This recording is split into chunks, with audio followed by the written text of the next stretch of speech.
from this episode. I'm Jenny Woon. I'm Tony co-host Singh. here. Hi, how are you doing? I'm good. How are you? You know what? Ironically, we're talking to Linda CHU from Out of Chaos. We're in this chaotic business. And there were so many aha moments for me during our talk. She definitely knows her stuff. Oh, mind blowing. Mind blown. Yeah.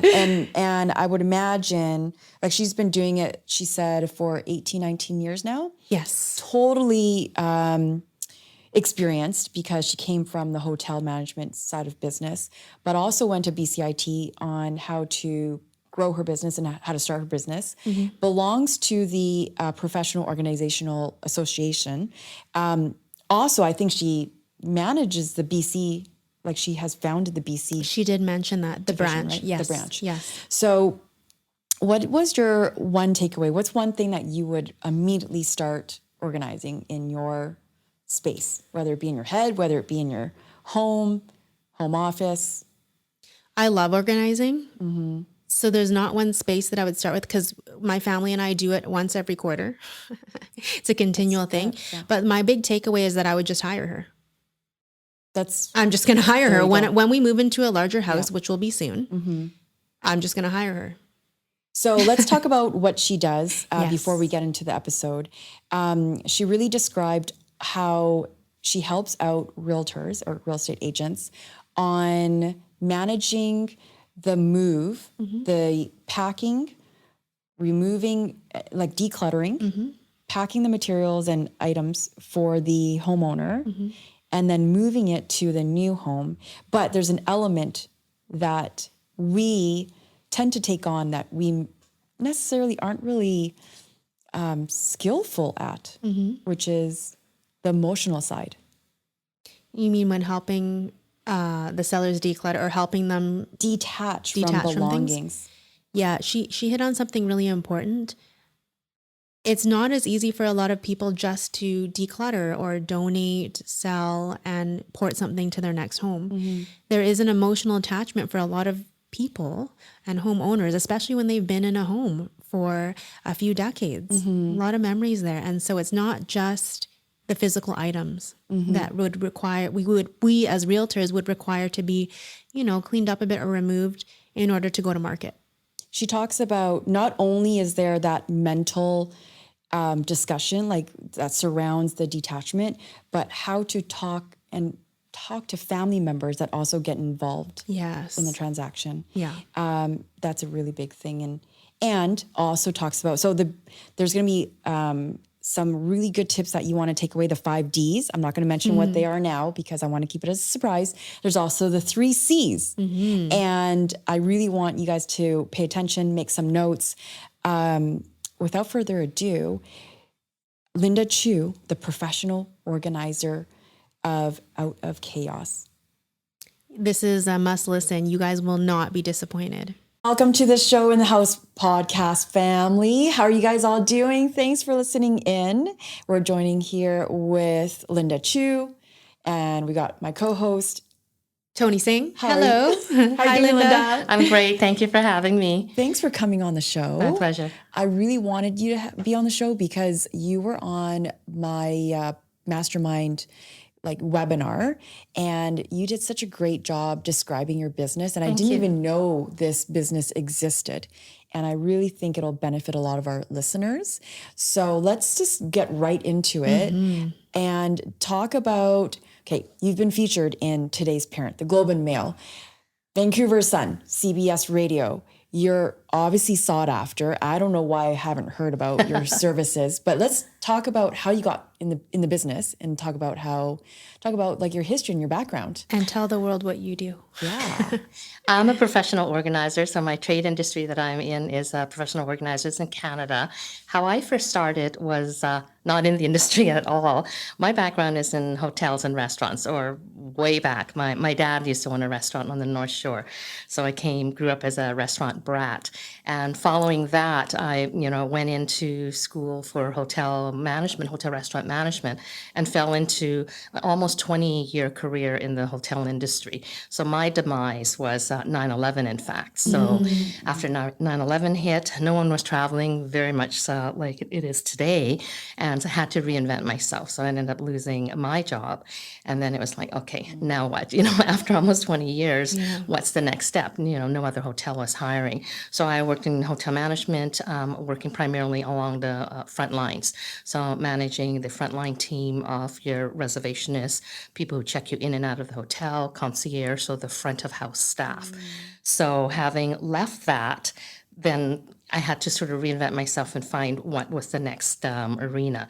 So took a bit of deep diving to sort of figure out what aspects of the job that I was doing that I loved, as opposed to pigeonholing me into want to be an accountant, a doctor, what have you. Because if I knew, I would be there. That was my propensity. So having to look at the individual aspects of the work that I did. So I loved the training side. I loved the dealing with the clientele. And it was always different because people were traveling from all over the world. English wasn't always the first language. So the ability to communicate, to relay on policy and procedures within the hotel for their safety and their enjoyment of Vancouver, and all of that stuff came into par. And it wasn't until a friend of mine who was listening to what I was saying in terms of what I love to do. I love the policies and procedures, the training, the hiring, and all of that stuff. And he came to me and says, you need to take a look at this industry. There's a Professional Organizers Association. And I was like, what? It's really cool that you took the time, though, to figure out what you loved about your previous job. A lot of people don't do that when they're making a change. They're just normally just jumping right into it because they're good on you. don't really have a direction. Yeah, because I didn't want to fall into what I thought like what was my skill set. It's beyond skill set. It was like, what did I love to do? And what brought you joy? What brought me joy, exactly. And I didn't know, I knew what that was, but I didn't know how that translated into a career. So, and it was just by happenstance I mentioned about, I love going in and training about processes because part of being in management in hotel industry, it's a 24-hour a day, Absolutely. like 24, 7 days a week. It doesn't stop. So when you're managing a crew of individuals who 2:00 in the morning, you get a call, someone asking where something is or how to do something, because you've got shifts to manage 24 hours, even though you may not be there for 24 hours. And then it made me realize the need to have these systems in place, the need for continuity in order to provide a better level or a consistent level of service. So it was based on, I guess, words that I used in terms of organizing systems and all that stuff. That's when it came back with the association.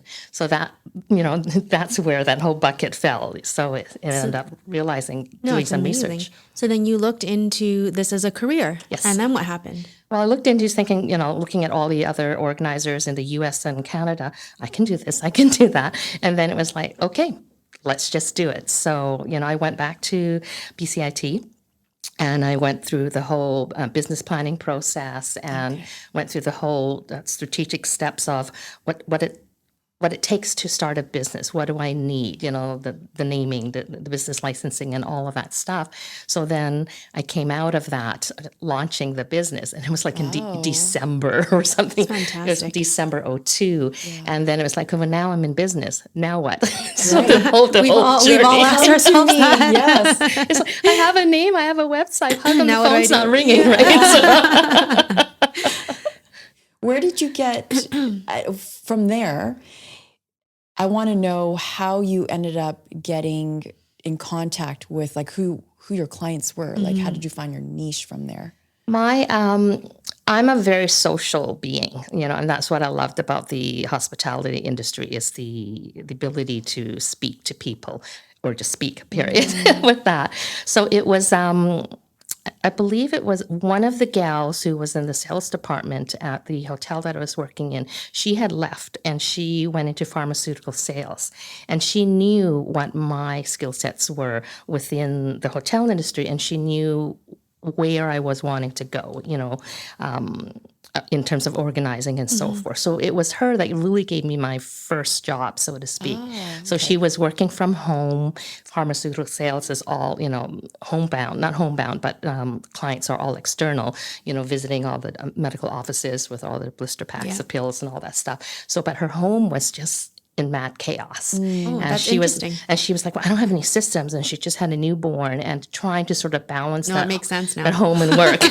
So that's where my first forage into the one-on-one work is working with individuals, helping them find that balance, and it's creating those systems for individuals. And then I find yourself in the home. The home became, well, where's your office? Dining room table, kitchen table, and then you have a spare bedroom that nobody's allowed in. So it's sort of, it kind of spread from there, and word of mouth. So word of mouth was huge for me. And from there, it became working with a marketing firm, actually, working with an executive in a marketing firm, going into their office, and it was like paper everywhere. Okay. So you're going into to residential homes to help with home offices, which I'm sure you're probably getting a lot of business right now since everybody's absolutely. working from home. And then now you're also in an office environment. I mean, I've always started in terms of organizing systems for individuals, helping them with their personal productivity, setting up systems, and despite computerization where we are now, there's still a huge amount of need for the physical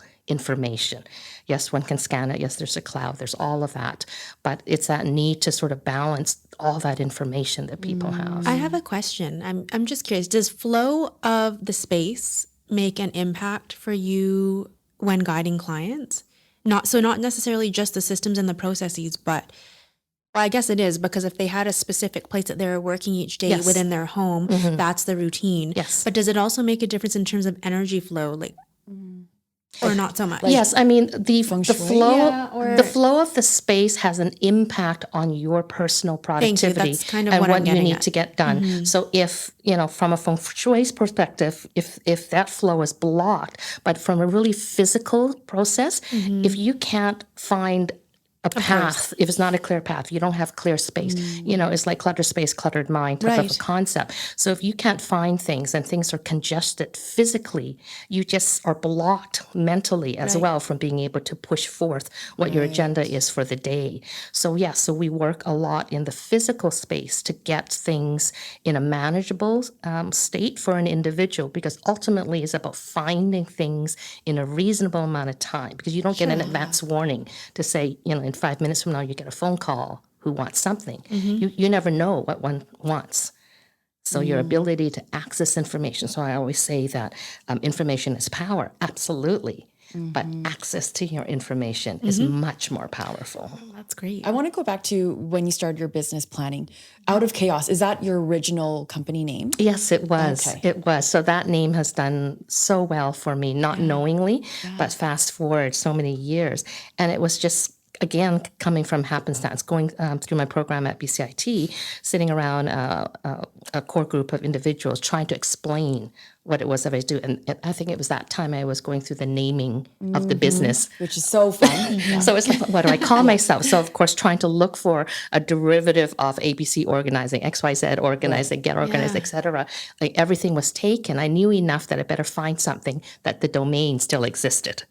So, but everything was taken or squatted on. I love your name, though, Out of Chaos. Yeah, I found it really speaks to what someone wants emotionally. So it was trying to explain to somebody what it was that I did. And the phrase just came out, well, really, I just help people, help them to get out of chaos. And the moment I mentioned that phrase, everybody in the room just like stopped. It was like, that was it. So, and that's how it came up. It was unplanned, but it was sort of a natural want. How big is your team right now? I have about 10 staff. Wow. Okay. So they're going, so what are their roles? Like, are they all going into a person's home and organizing it, or have you divided into territories or Not specific we rules? work all through the Lower Mainland, within reason. I've had clients. I'm based in Vancouver, so I have clients who have been in Squamish, Whistler, Chilliwack, Abbotsford. My core is on the west side of Vancouver, but also West Vancouver, North Van, Richmond. So Everywhere. it's everywhere. I mean, just imagine like, similar to a realtor. You know, you have a car, you'll drive. Someone has a need, you're there, right? So my team is more in terms of the ability to rally up the troops for the size of the job in question. So rather than one-on-one work, I could easily have 6, 7, 8 people on a team, and we can basically pack up a home in a day. Or we can go in there if someone is looking to list to sell. You want to, especially with this market that's so hot right now. Yeah. You That's want it, amazing. right? Because when they want, when they want to list it, you want it to list it a week ago. Right. And they're never ready. So what's in their Right. way? It's their stuff, their ability to let things So go. our listeners will really want to tune into this. Yeah, I have questions already. Yeah. Go ahead. Go. Yeah. So we can turn around a job pretty quickly because I've got a large enough team. That was my question. As opposed How to quickly one-on-one. can you do it? In as much as we are available for, Yes. so we can go in and basically, depending on the size of the home, course, and where we've it worked is in too, homes that are like 600 square foot condos to like 15,000 square feet doing downsize. So it depends on. Let's rewind. Okay. So you get a referral from a realtor like us. And then what's next? So depending on what your need is. So from a real estate perspective, there's usually buying and selling.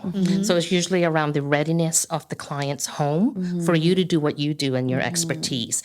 And your expertise may be in the combination of the listing of the home, but then there's always just getting it ready for, Yes. ready is not necessarily staging because not all homes need to be staged. Mostly it's decluttering first. Exactly, decluttering. So you can't even stage because the stuff gets in the way. We deal with the stuff and we deal with the people in the home that is in the way of getting rid of their stuff. Amazing. Right. So then that's where our skill set comes in. Sure, there's the physical aspect of what we do, which is where the team comes in.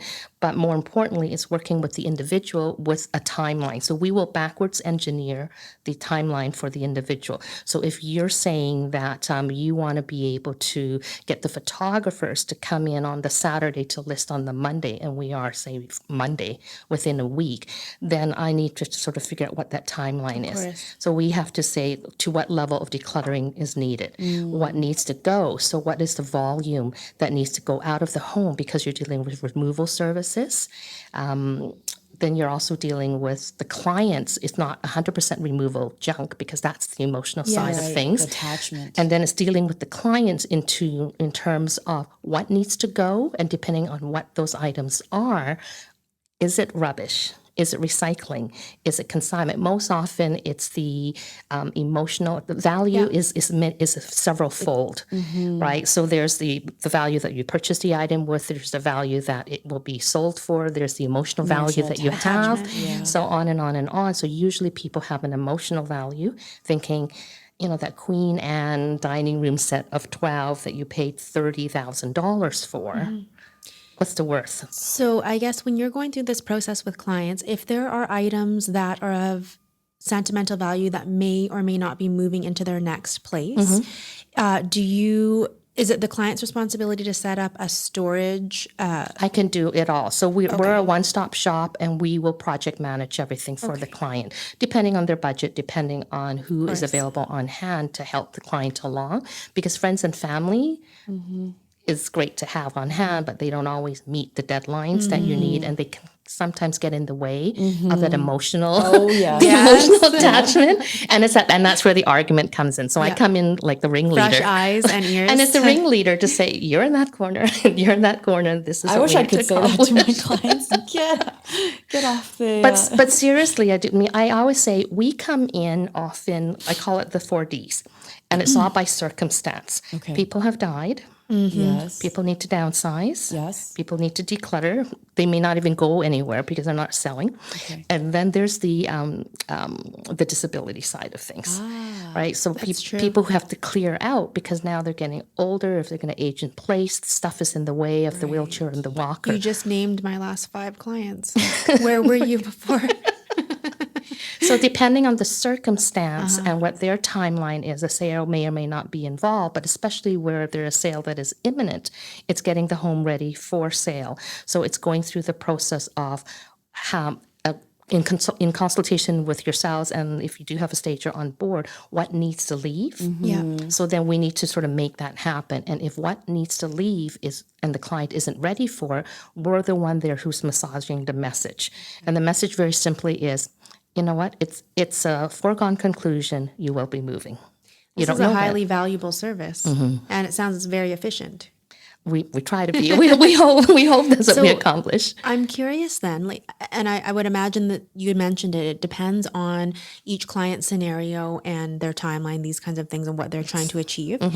I'm wondering then if it was. Could you give an example of a financial cost associated with something that would be considered a quote unquote easy pack up and move the clutter out? I know there's no easy scenario, never but is easy. just to give an idea, I guess, to our basic, like a listeners. base. Basic package or We something. just completed in North Burnaby a 2-bedroom condo. She was neat as a pin, but even so, she had a lot of collections and things like that we need to pack up. A stager had already come through. So that bill was, we had four or five of us come in, and in one day. So in one day, we were able to pull out all the excess that need not stay out. So clear all the counters. We went through all of her closets. We went through all of her cupboards and drawers. She had a home-based office as well. So we went through and all the papers, all the bookshelves, and edit everything out and did the pre-pack. So we pre-packed things that she wanted to keep, and part of that was coordinating with the removal services to move items out. So some things went into storage, and then some things had to just go to consignment, and other things were just for removal services, for donation. So those three. The anxiety that I have right now listening about other people touching my stuff, how does that work? Because I'm sure they're very protective of funny. their Yes. belongings. Yes. I don't have that. I'd be like, Linda, get in, no, move I my don't stuff like out. when people touch my stuff. So I it's won't like, touch your stuff. Yeah, so that bill was about, so you're probably looking on average on a daily basis, depending on the size of the team, of a benchmark of around 18 to 2,300. Oh, I think that's for great the day. value. That's great value. great. But That's great that value. is coming in with 4 people. So if you think 4 people for 6 hours, that's 24 man hours in one day.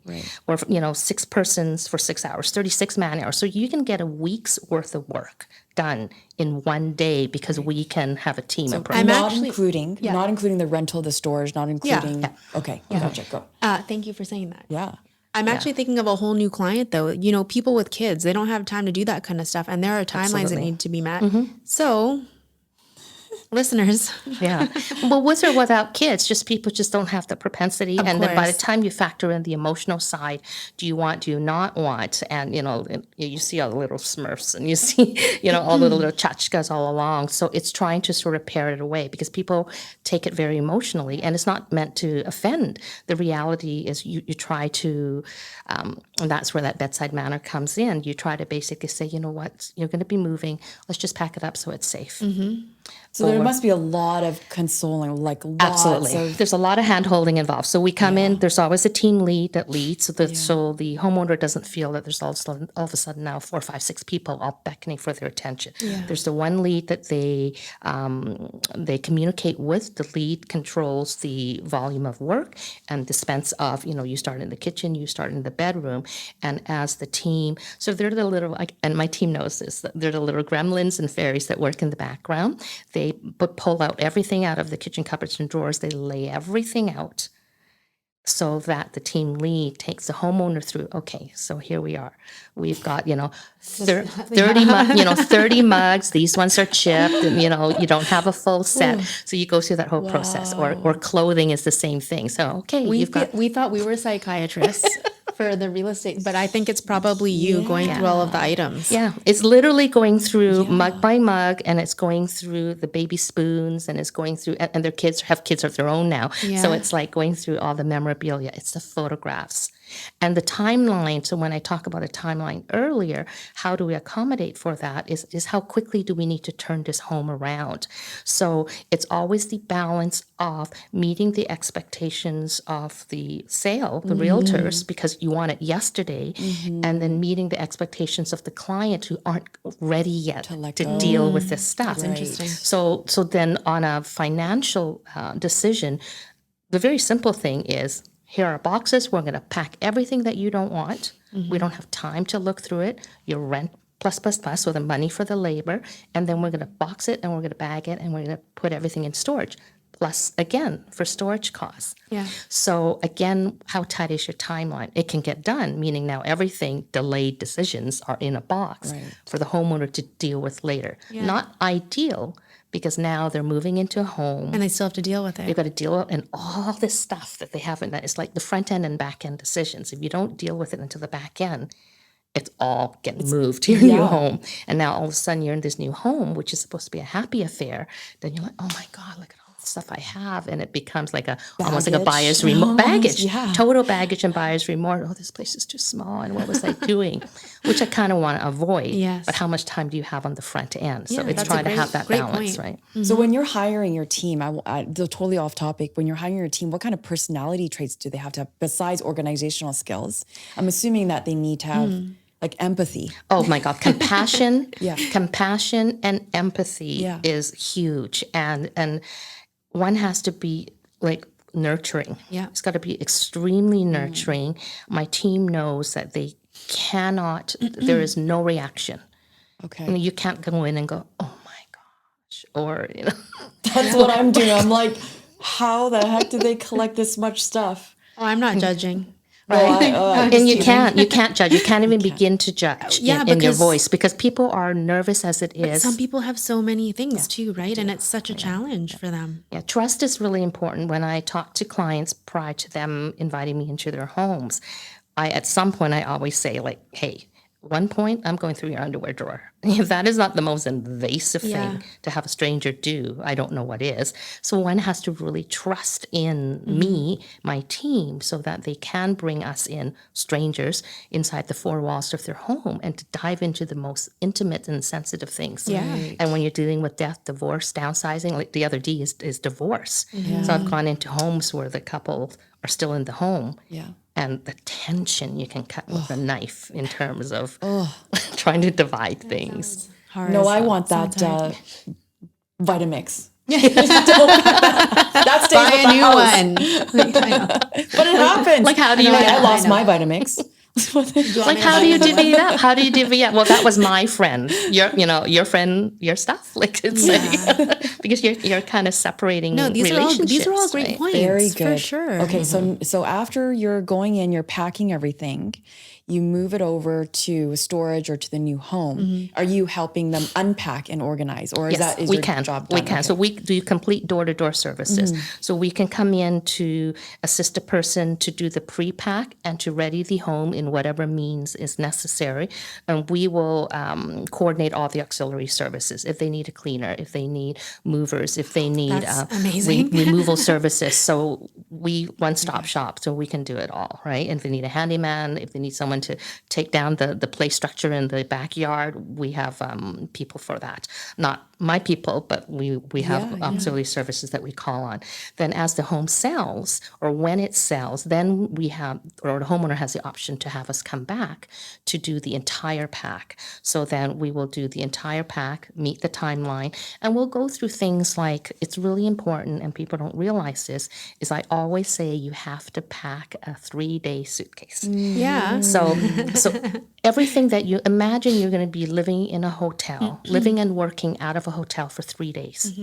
So that during the moving process, you're not going to wonder where something is. Oh, where's my medication? Where's my phone charger? Where's my iPad, my toothbrush, hair products or what have you. So everything that you need has to be done, placed in a suitcase for every person in the home. So as the moving process happens, you're living out of your suitcase. That's the a night before. fantastic tip. I think people forget that sometimes. They forget. And then the week before the move, you are filling your suitcase and living out of the suitcase so that it's a trial run Yes. before you actually have to live out of your suitcase. So it's part of our job is to prepare the client for that journey and to think about all of the issues, all the things that we need: pet care, child care, transfer of mail, all of this stuff. So when they're ready to move, we are there on the day of the move. And usually movers come in between 8:15, 8:30 in the morning. So we are there at 7:30, 8 o'clock for the last of the pack. If their heads are still on the pillow, the night of the move, it means there's linens on the bed, there's towels that need to be done. Right. Hopefully they're living out of the suitcase. But when you have families with kids, they want they may want the DVD player out, or they may want the TV out. So there's certain electronics. Demanding. They are. And I literally just went through this Right? in my head. I'm like, oh, what would I have to pack for both of those kids? And they need certain items for 3 days. Yeah, and then if and with school right now, because if there's soccer, hockey, or what have you in your school, they still have all the sporting and they have the after school events. So it's trying to sort of think about what the family needs leading up until the move and on the day of the move and 3 days after the move. I just finished reading Delivering Happiness, that part of my book club, and Zappos was telling, or the employees or customer service team, they go above and beyond. It's like something about some sort of pizza was not being delivered, or the hotel wasn't delivering pizza or making dinner. And then they were getting, I don't know, sorry, I'm totally butchering this story. No, it's okay. But they went above and beyond to deliver pizza to the guest that was staying at the hotel room. Yes. So it seems like there's like no boundaries. Like, would you be feeding a goldfish at the lot? We can. It's like whatever someone needs. homeowner here, Yes, like- whatever someone needs, we will do. And we will find the right individual to do something. Okay. Right. So because there's so many pockets, so many holes that needs to be filled, and you just don't know what they are until you open up the cupboard. Oh, there's X to sort of deal with. So and it could be things that need to be returned. We've packaged things and to ship all over the world. We had a woman who had 11. She comes from a family of 11 brothers and sisters. So with all the the nieces and nephews, and she was downsizing. So it was like shipping things literally to Switzerland all the way to Chicago, all the way to Newfoundland, shipping little parcels. So you take care of the shipping, but then they pay for the shipping fees. And this is the biggest thing.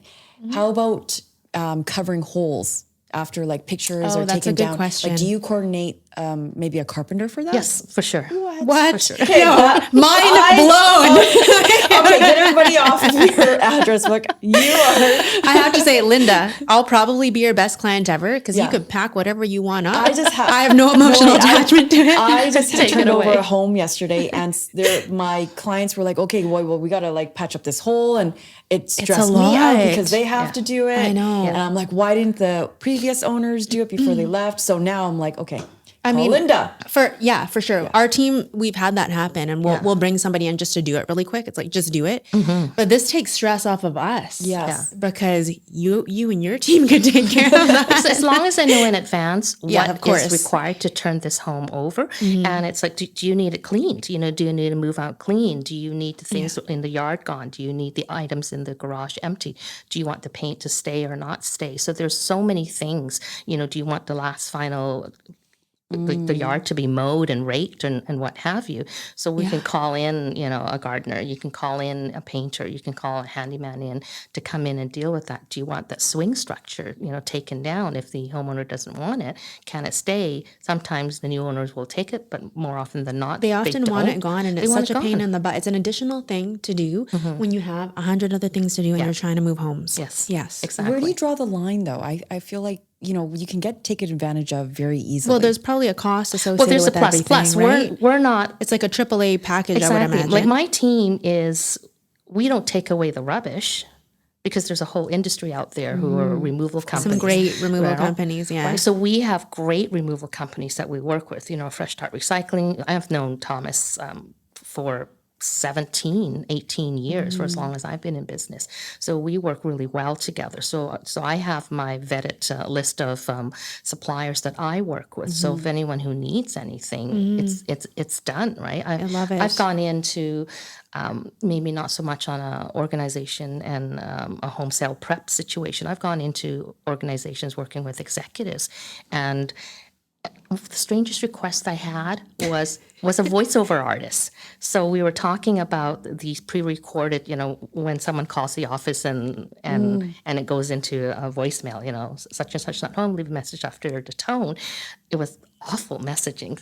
So I said, well, you need to have someone record that. Well, you can get that done? Sure. Yeah. Well, who is that? What's called a voiceover artist. Do you have one?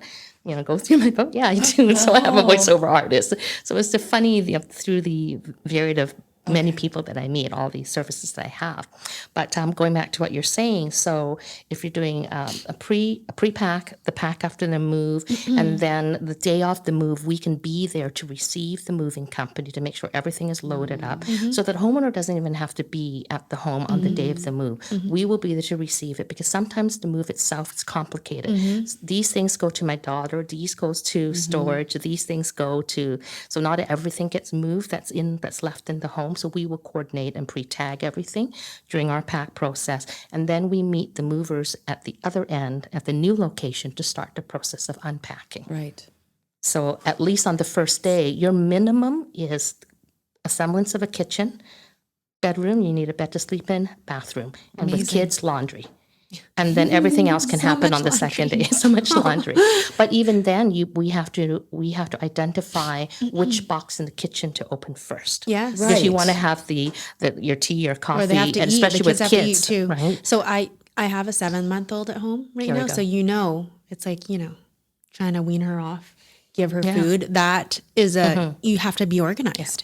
For sure. And then you're setting up that initial, what I call kid-friendly zone. So as the kids get older and they can help themselves, rather than being tied to, mommy, I need something, that the fish crackers are there, the sippy cups there, the plastic, plates. Antonio's, So much things it's in funny there. because Antonio, my 6-year-old, the bottom drawer is his. Yes, It's like, exactly. Antonio, everything is here for you. Help yourself. Please go get it yourself. Well, you're not going to put candy and sweets No, there. They're but way the at the very healthy top. snacks The and healthy things, snacks, right? Yeah. exactly. So when we're doing the process of unpacking, it's things that people inherently take for granted that we need to clarify. For example, do you want the rims of your glasses up, or do you want them Oh down? my God. Are so you an up or detailed. a down? an up or a down? You're He's a down. I prefer them down too. Yes, and the people who refer them down is like absolutely, because all that dust goes into the cup. Yeah. It's And the just people who practical. have them up, some people they're very like My very husband specific. likes them up. That's right? hard because I'm like, I prefer them down. But the people and those that want them up is like, oh, put the counter. What if it's dirty? Then Right. I've got a dirty rim. Well, then you So put it's- the liners in the cabinets, the right? liners are so great. Yeah. Do you put the liners in? We do. Oh yes. my We- gosh. We will purchase the liners. We will. So depending on what they're looking for, right? I think our minds are I seriously feel full like, right now. yeah. I feel like you need to clean up my place. Yeah, you like, could just come right, over. Yeah. Yeah, so part of the full organization, not moved, involved, is we will come in and sort of reorganize the home into its proper zones, so that people have organization in place for things and containment and so forth. We'll set up pantries, we'll set up offices and kitchens and all that. Yeah, I love that Okay. What was feature really as well. intriguing during the mastermind session, you talked about donation consignment auction. Yes. So let's talk about that, because obviously something of value to me, I don't want to like donate. How can I make money out of that? Yeah. How do you I organize call that? it downsizing, or just clearing out a home using the 3 C's. And people all fall in one of those 3 pockets. So the first one is off the cash side. People want money. Well, I paid good money for it, so can I sell it? And so again, that's where value comes from. So sure, you can Craigslist, Kijiji, Facebook Marketplace. There's tons of platforms out there that you can sell your items. But then, who's going to do that? Who at a billable rate? Who for free? And if you don't have anyone who can do it for free, family, friends, or what have you, who are you going to pay? Because no one's going to do this for free, and if they don't know you, and then how much is the item really worth? To take the time to pay somebody. So there's going to be that imbalance. So there's always that. And then again, my 87-year-old mom is like, okay, mom, I just sold the lamp. So, when a stranger comes to the door, will you open it up, take their $20, give them the lamp? No, I'm not going to do that, right? So it's all of that to consider on the cash side of things. Then the next C is the charitable side of things. I just wanted to get it to a good home. So again, it's a labor aspect of it. If you have the means and the transportation to get your huge, 3-seater leather lazy boy couch, out to get it to charity, great. But if you don't, who will you call, and at what cost is it going to be? And there is no place that will come and pick up furniture for free. So the services, I know with COVID, it's been tough because a lot of charities have closed Yeah, up. some of them aren't even taking it. They're not even taking it. And those that are, they're very selective in terms of what they're taking, just because of their labor and their room. And everyone's been at home and they've been decluttering on their own. Right. So the items that are household items, things that could fit in a box, Big Brothers Diabetes Developmental Disabilities Association, DDA, they do have not in-home, curbside pickup at no cost, but it's at their time. Right. So you can't say, hey, can you come tomorrow? They always let you know when they're in the neighborhood. So when they're in the neighborhood for a pickup may not suit what your timeline is. So if you don't have those free services available at your disposal, then you're dealing with a removal service. Right. So calling a removal service at a fee, who will come and take anything that you don't need. They will take it for rubbish, they will take it for recycling, and then they'll take it to donations. But what I'm also hearing is that, as you say, the donation places are so full, they're getting turned away. So now these items are in the truck, and this is a business. They have to empty their truck for the next client. Where do you think they're going? They're going to go to the transfer station. So, and that's why I said time's going to be your friend. The more time you have, the more available resources that are potentially for free that you have to call upon. And then the last C is the consignment / auction side of things. So it's taking items to a consignment house who will sell it at a split, whether it's a 60-40 or a 50-50 split. And then there's an online auction platform that I use right now, maxsold.com. And it's an auction that we prepare and then we take photographs for and have that online auction for a week, sell the goods for a split of proceeds. So let's say you're working with a homeowner and they have a lot of items that could be sold on consignment or at auction. Right. And the profits from those outweigh the expenses that it would cost them to hire you guys to do all of that. Do they get the profit from it?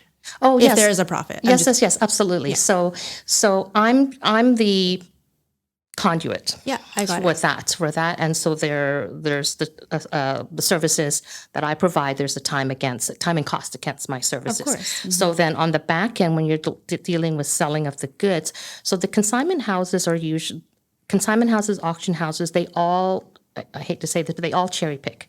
They're all very selective because they know their audience. So so you have a room full of things that you don't want that you would like to sell, but not everybody wants your stuff to sell. So they're going to say, I want this, this, and that.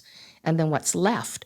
Do we continually, at my billable rate, try and shop it around? Or do we go? Yeah, I know, I get it. Right? That So makes it's total sort of the sense. time and cost aspect of how long do you shop it around for, or how long do you be on the phone to call. So, but once a consignment house takes an item along, you already know what the contractual amount would be. It's a 60-40 or 50-50. So if something sells for $100 and it's a 50-50 split, the $50 goes back to you.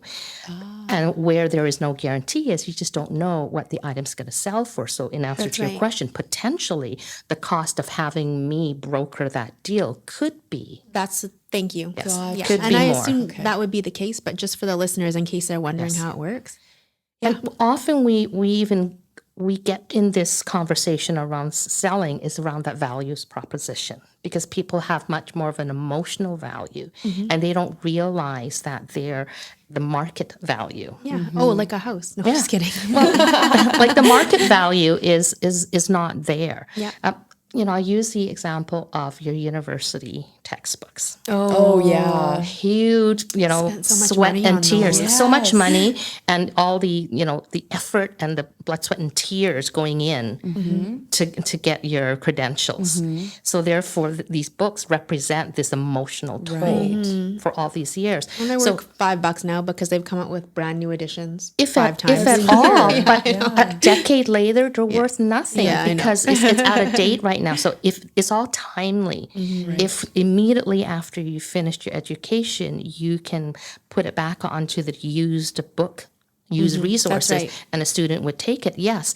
But 2 years, 3, 4, 5, it's rendered useless. I was trying to get rid of clothes, like last year and cleaning out my closet. And I had really nice like brand labels like Aritzia and all that stuff. And trying to take it around to like Roundabout to consignment stores, and they would not take it. Oh, really? I was like really offended. Turnabout on Main takes a lot of Aritzia stuff. And they didn't take anything. Really? Yeah. They must have had too much then. They're like, no, we're not, this is not the right season, number one. So that means I gotta That keep makes it a for difference another too. season. And then on top of that, they said it's outdated. Like, this is not the fashion trend right now. I'm And Jenny, you're not fashionable. Just kidding. I'm like, It okay, I is, guess I gotta it's keep it such for an 10 emotional years. journey. So then, but it's also you have to find the right consignment store. You know, Yes. there's shameless resale. There's back and front. There's a lot of pockets. So it really does depend on the consignment store and the audience that they're serving for, and they have the to hold age the grouping. inventory. Yes, they have to, and then it depends. You know, are you selling to the 20 somethings versus 30, 40, 50 somethings? So. Well, the other thing too is kind of like if they take an item and then they have to price adjust it after, which sometimes happens with real estate too, Yes. right? When the market changes or supply and demand, then you're obviously getting less as well because it's what they actually sell it for. Because they want to be able to flip the inventory over and then you. Well, they need to be it's all- profit. Exactly. They need to pay their employees to be profitable as well. For sure. So that's always the journey, and it's trying to balance the expectation versus what the reality Honestly, is. your services sound so amazing and encompassing. Yeah. I mean, gosh. I'm already like, I have You're just thinking talking right to now. you, I have like tabs in my forehead. Like, okay, this is what I need to do with my like laptop. This is what I have to do at home. So let's change it up because Okay. you've been talking about how we service to clients and buyers and sellers. Yeah. How about us working from home? Because we're getting a little bit like crowded. Like, you know, our office spaces, our dining table, and we got distractions.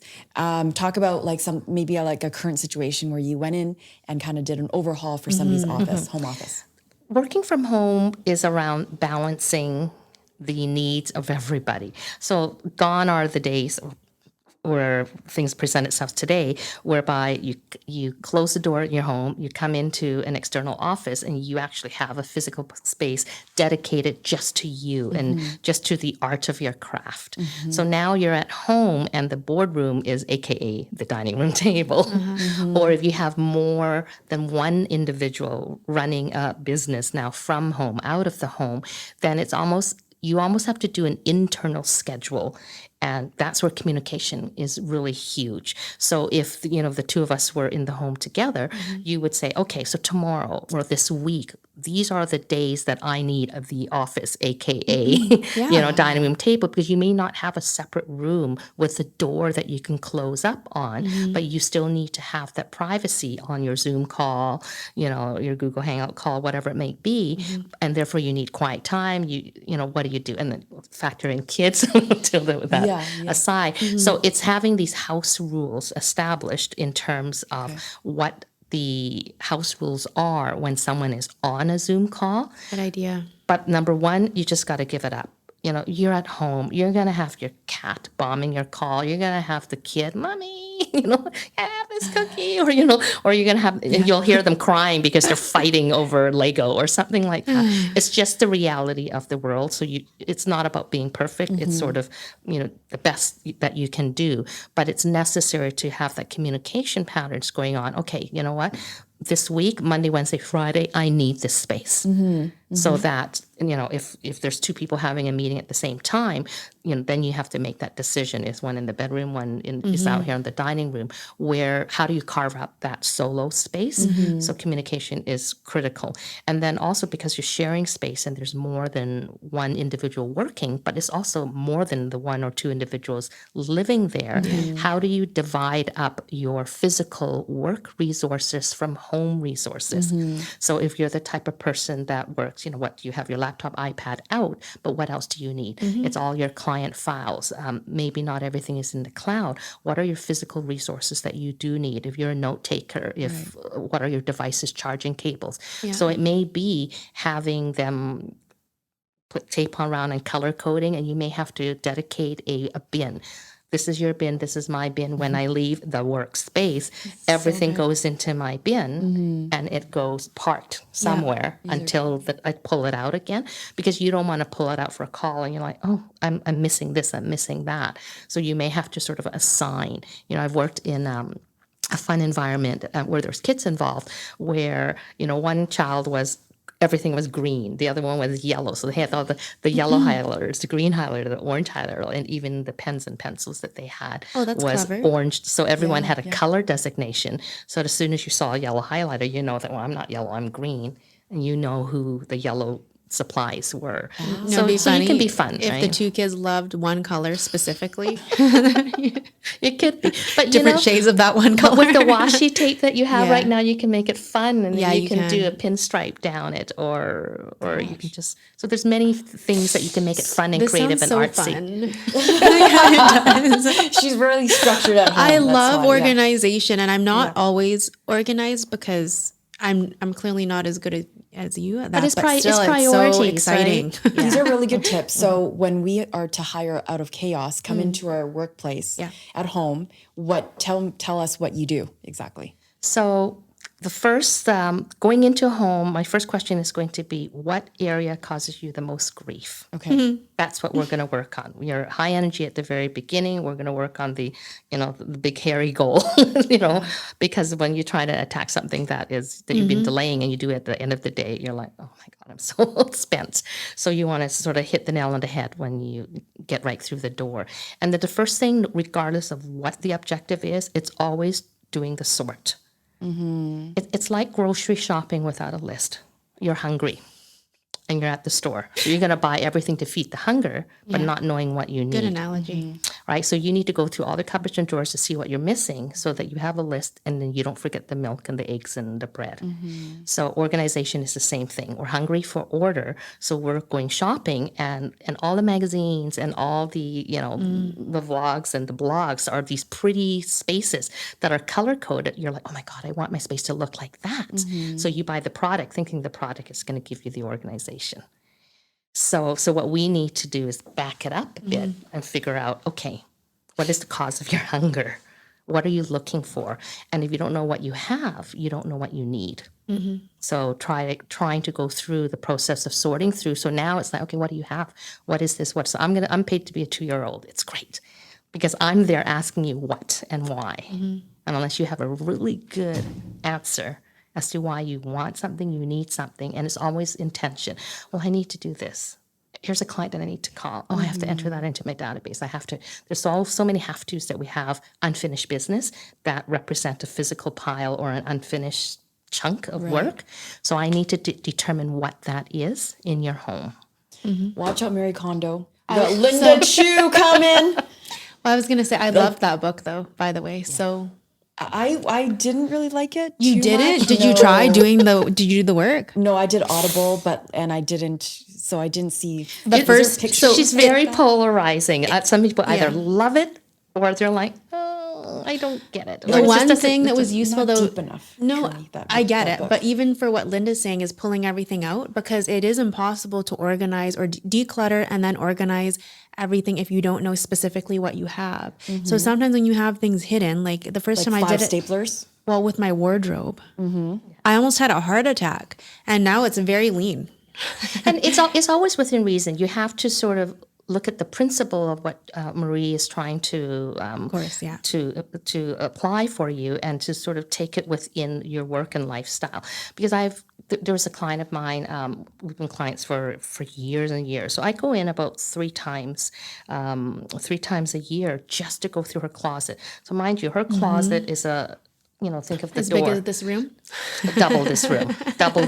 No, her walk-in closet. It used to be his side and her side. So 2 separate doors with a horseshoe-shaped closet. Beautiful. So beautiful. And, she called me in initially because her husband, really sad. Her husband passed. But then it was like, oh my God, I have his side of the closet. So she was so excited to spread out into his side of the closet. But she wore primarily blacks, white, creams, and maybe a shot of color. So everything was black, white, and cream. So we had to, because of the volume, we had to organize by designer. Oh, Makes sense. Right? Okay. Right? So you had the Lulu section, you had, Alita Bidet, and, all the different designers. So, and she knew there's certain designers that she wore, outdoor More outfits frequently. and frequently and so forth. So again, clothes like that, where you're like, okay, here's a cashmere sweater, $1,000 cashmere sweater. I'm not gonna Marie Kondo it and take everything out and layer it on the bed, Absolutely. and pile it all high. I'm not Yes. gonna take all her designer handbags at $3,000 a pop and just like pile it in the middle of the room. So you have to sort of take it with a grain of salt in terms of what the intention is. So the intention is to bring everything together as much as you can, because then it's one thing to decide whether you need a pair of shoes, but it's a completely different thing if you realize you have 20 pairs of black pumps. I know, girls, we need all of them because one's a stiletto, one's a stacked heel, one's got a peep toe. Yeah. It's a little bit different, Different occasions. right? Yeah. One is patent and one is like, so I know they're all different, Yeah. but until you have all 20, 30 of them together, Yeah. you can't really see the forest No, for absolutely. the I trees. love that. And that's true. So, I would imagine that this obviously costs money for a client to hire you, but I would imagine also it's like an interior designer. I want to hire an interior designer because I don't know much about patterns and textures and what color schemes to go with. Yes. But I can't afford an interior designer, so they end up doing it themselves through reading magazines, inspirational books, looking at house, looking at Pinterest. But your service is just as important, but maybe they don't see, I guess, they don't have the budget for it. It's not an all or nothing deal, I think. So what I bring to the table is sort of the big picture. And the client we will give them as much homework as they are prepared and physically able to do. And if they, given a timeline, if they make an attempt and they can't do it for whatever reason, then they can call back the out of chaos Calvary, and we're there on a short lead to make it happen for them. But at least if they can come in so I can backwards engineer that timeline, it's really important because people they start from now moving forward, but it's almost you've got to go backwards to realize you got to start now. Right. Like talk about the piano, for example. Let's not talk about the piano. I'm listing a house next week. The piano is still sitting there. Oh, are they leaving it there on purpose to feature the home? It's one thing if the piano gonna can call stay you. there and could be part of the staging That's what I mean, of the yeah. home, which is irrelevant. But the reality is, depending on where they're going and if the piano is going with them, if it's not, you better start now to get rid of that piano. And there's about 6, 7, 8 pianos a month that goes to the landfill. Oh, really? Oh, that's so wasteful. Right. So, and yes, I have heard that depending on the piano, some piano retailers will take them on and they will consign them and resell them for you, buy them outright, but few and far in between. There are some schools that will take them, but again, not during the summers. Schools are closed, so you got to do it now. And then not all schools will take a piano. There's pianos like lying around, like Lonsdale Key and Granville Island. Just put it in the middle of the, square. Those are like art pieces, though. It's meant to Just do some painting on create it. community. And it's I was going to say, separate topic though. That'd be really cool though. If they were just going to go in the landfills anyhow, it would be so neat to have a partnership with organization for kids or therapeutic music or something where they could just be donated automatically. Separate business, but that would Care be great. Yes. And it's hard. You call the care homes, and because they want working pianos too. They're not just like a dead weight for that. And then the reality is, it's that fateful. Let's just get rid of it and just donate it. Sure. The just is so full. The just is the physical nature of having to have a moving company, because you can't just put it in the back of your Volkswagen. You have to be careful moving those. You have to move it out of the home safely, for one thing, and you have to have the labor because they're heavy. Yeah. And is it on the ground floor? Likely not. It's usually upstairs or downstairs or somewhere. So you've got stairs to navigate. So now you're hiring the cost of a moving company. So at minimum, you're looking at $300 to $500 just to get it out the door, regardless of where it's going. So just to get it out of the home, you're paying that $300 to $500, which is why people are like, oh my God, Yeah, it makes sense. I don't like waste. Yeah, no, and that's the thing. It's the, oh my gosh, it's going to go into the landfill. I can't stand it. It's still paid good money for. Someone might want it, but then that someone might want it is you've got to search for that right.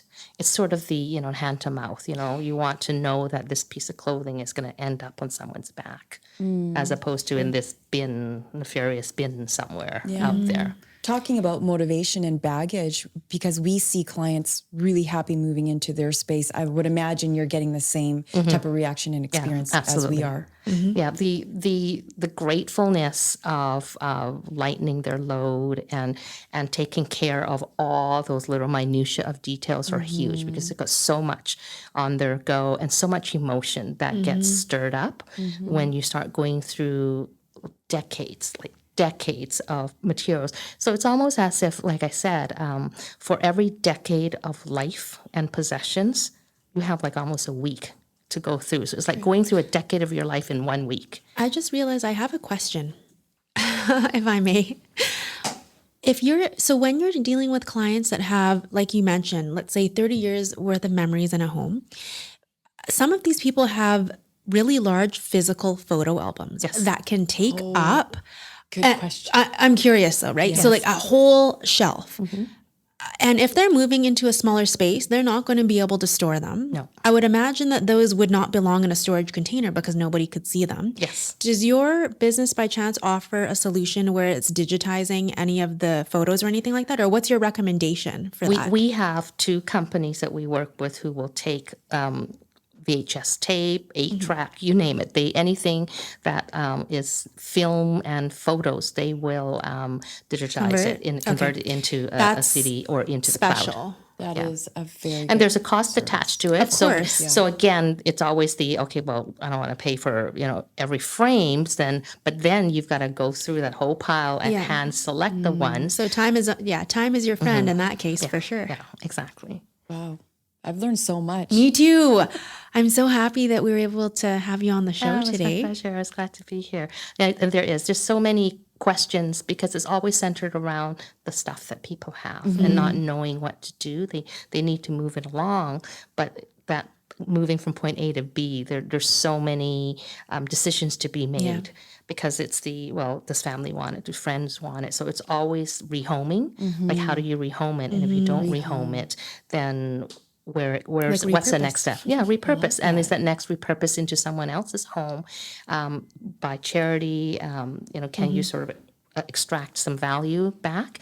And it's not always about the money, but sometimes it can be, because when you're dealing with precious possessions, antiques, and that's different too. The antiques market is not where it is right now. Like mid-century modern is a rage right now. And, even though a piece of furniture is like solid mahogany, beautifully engraved, gilded and all that stuff, it's just not what people want, because value is in the eye of the beholder is totally personal. So is beauty. Right? And people they want IKEA, which is not heirloom furniture, nothing against IKEA, but they kind of want that look. Right. And that look is inexpensive compared to maybe what The quality of a solid wood. Yeah, for sure. Yeah.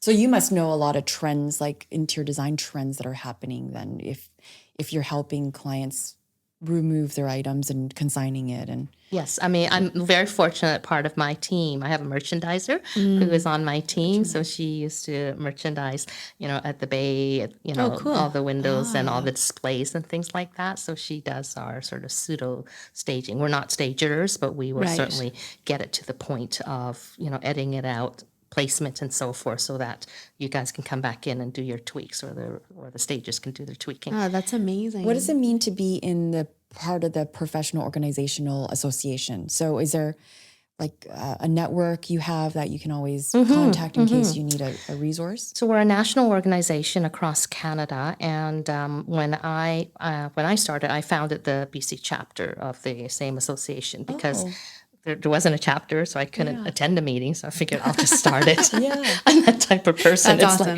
like, just create You're it. the organizer. I'm just going to create it if it doesn't exist, right? So we're a very supportive group of individuals. We have about, I haven't looked at our count. So across BC, there's about 63 organizers across British Columbia. And our organization is how many years old? About 20 years old across Canada right now. So across Canada, we have about 500 plus across Canada. So again, everyone has various different services. Some people just concentrate on residential organizing. Some do the move management. Some work with ADHD. Some people work with hoarding situations, which we don't. So there's various specialties within the organizing field, and some are solopreneurs, just some one-on-one type work, and others have teams, so in partnerships. So it's so varied, just like real estate is. It's the same. But you have a full operation though. It's a business, and Yes. I believe BCIT probably had a really love big BCIT. emphasis on how to create. No, your I went business. to BCIT for hotel management, and when I went through my second career invention, it was slam dunk. It was like I gotta go back to BCIT and sort of seek some guidance as to what next to do. So it was invaluable. Yeah. So let's finish off with a round of rapid fire questions. Okay. You Ready? go first. So fun. We like to have fun here. Okay, first one. Who is your biggest teacher in life? My biggest teacher and mentor was my first boss, Dolores, who has since passed many years ago. And she was a countess in her lifetime, Italian, full-blooded. And here's a woman that was when we were allowed smoking in restaurants and such. Oh, yeah. She would every day had a pack of Du Maurier lights, and she had her wine glass of Beau Rivage, red wine. So she lived life fully, and she helped to sort of instill the passion of what I do, how I do it. So if it wasn't worth it, if it didn't give you joy, as they say, and meaning, why bother? Life was so short. So she enabled me to sort of embrace everything that I do with just zest. So, Yeah, a lot of people can't say that about the first boss. she was no, she was amazing. She was like a second mom to us all. So it was literally my first job, and she literally was the second mom. And she would she would tell you to she was the one, oddly, she was the one who basically looked at your shoes before hiring you. Oh, really? So that if you That's so old school. it is very old Yeah. school. But, when you think about it, she says, if you didn't take the attention of detail to make sure your shoes were polished and the lifts were done, then what details would you take on sort of the minutia of details required for customer service? Right. Touche. Right, all the way down. So it's not a speck was missed for her. She literally from head to toe would sort of assess the individual. Well, I have one then. I wonder if that would be the answer. But the best advice that you've ever received for your career? The best advice, not take it personally. It's a business decision. And I think for women, it's because we're emotional creatures. Or I'm emotional creatures. It's always, what are they to think? And oh my God, I feel bad. And how do I lighten the blow? There's that guilt, and there's that sense of I want to mother somebody. So it's trying to sort of park that, Yeah. and basically say, okay, no, this is the business decision. What do I need? And you cannot be guilty for wanting to succeed and make a living. Awesome. That's a fantastic. great advice. Thank you for saying that. Yeah. If you can organize anybody's house, dead or alive, famous or non-famous, who would it be? David Suzuki. Oh.